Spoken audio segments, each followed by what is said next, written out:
Well, joining us to look at that this morning is the security consultant, Chigozie Obani. Thanks for joining us. Thank you for having me. Well, we the people are learning, albeit wrongly, as we watch the image managers of both the police and Congress without apologies try to justify their show of shame, which further confirms that Nigeria's ruling class is acquiring and exhibiting their political sagacity by proving that two wrongs can make a right. That's right. I got that quote from you. You've been writing extensively on comments and issues relating to security and the polity. Let's start from there. When you talk about rights, we had a general here yesterday, and he said, well, they need more time and they need that legal extension for the presidency or the government of the day to carry out its activity in Nigeria's northeast region, so that at least at the end of this battle, some of our men and women in that fight will not be brought before any court of law as to have committed crimes against humanity or for human rights abuses. That's correct. I share the same opinion. I have remained consistent in saying that the state of emergency should be extended, but not forever. This has been for 18 months. Now, there is the need for Nigerian authorities to give stewardship of what they have done with 18 months given to them. Let us not see it as if state of emergency has to remain in the northeast until this government runs, the life of the government runs out. Now, there is no way they can work effectively, get the desired result without having absolute control. In my opinion, over the years, I have said that part of the reasons why they have not even made sufficient progress is because there is a mix of politics and security operations. But like I've also said, I think this administration is being careful not to be seen as taking advantage of those states, knowing fully well that they are being governed by the opposition. So I understand that the president is being careful about that. State of emergency, there is the need for absolute state of emergency in those environments. Why?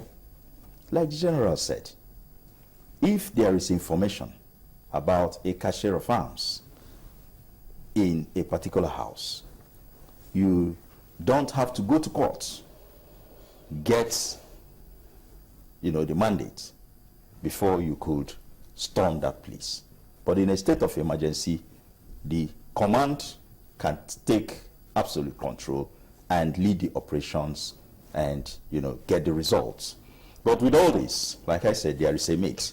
Now, going to what I wrote, that we are learning in the wrong way, the way politics is taking an upper hand over state matters, especially on issues of security.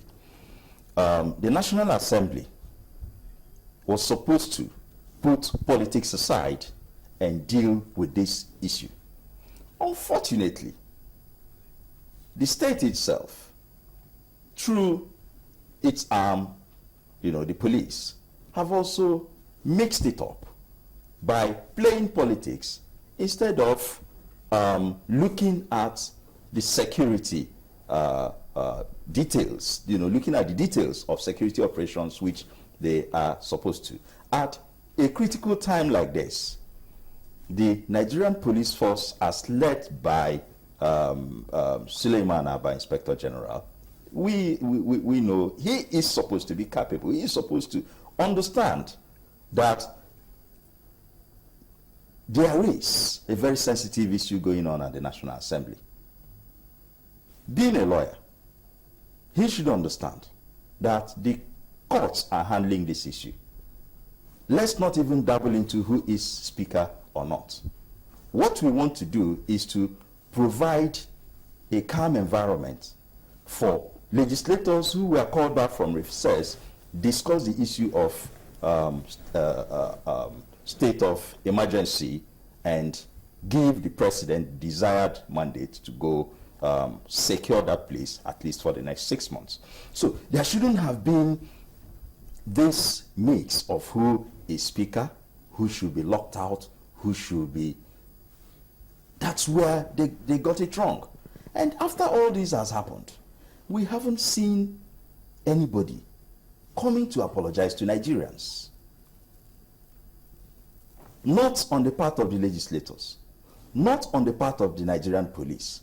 Are they saying that two wrongs should now make it right? Well, we've seen too. I mean, if we're to go by what we saw in the paper this morning, even though I didn't quite hear it in on the report, yes. But they say that the speaker, beg your pardon, the IGP apologized to Nigerians. It was also, but we do have on tape, Deputy Majority Leader of the House, Leo Ogo, apologizing to Nigerians for the incidents that happened at the National Assembly on that particular day.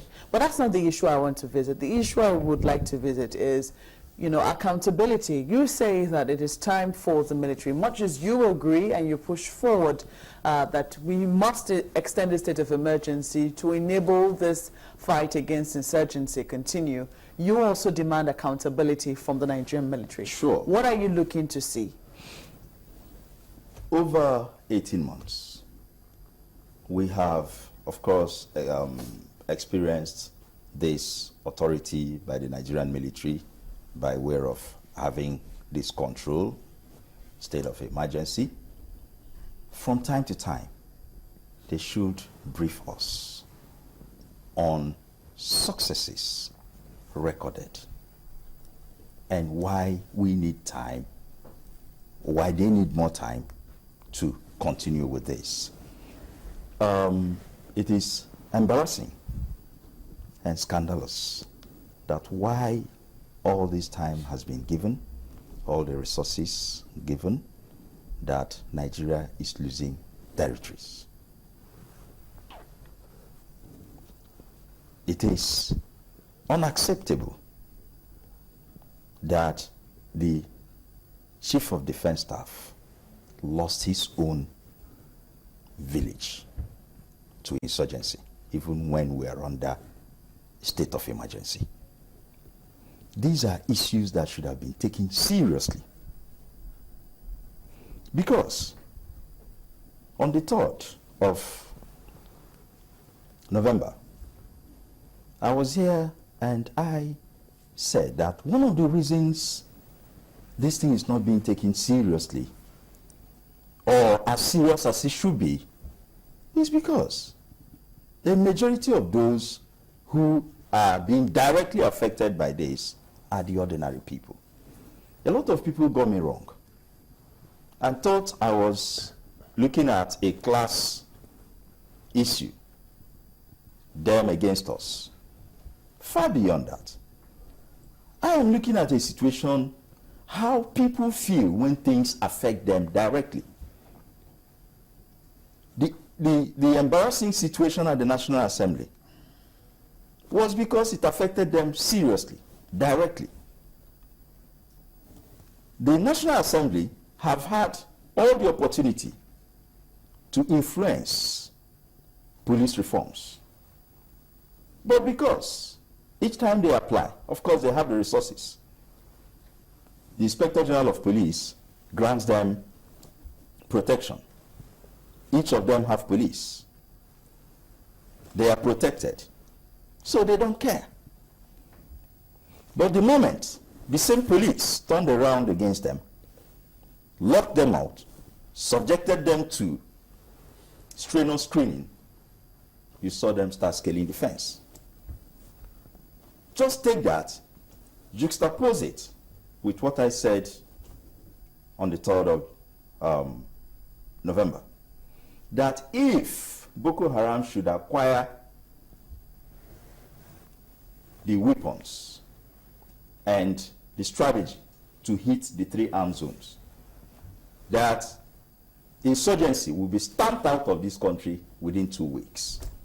But Boko Haram has come close enough. It has come close. Boko Haram has been in the Federal Capital Territory. It has come They close. struck in Yaya twice. They also struck within the Federal Capital And Territory. what happened? We don't know what happened. They moved to secure Abuja.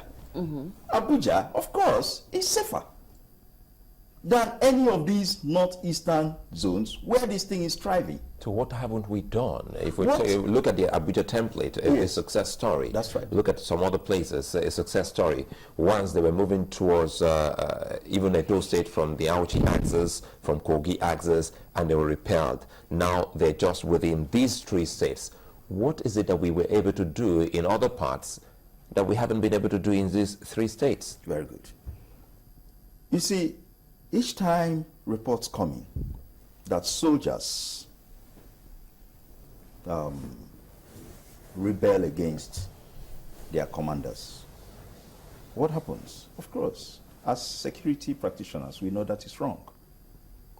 But we fail to address why those soldiers get to that point. If you look at what happened at the National Assembly, it's about cause and effect.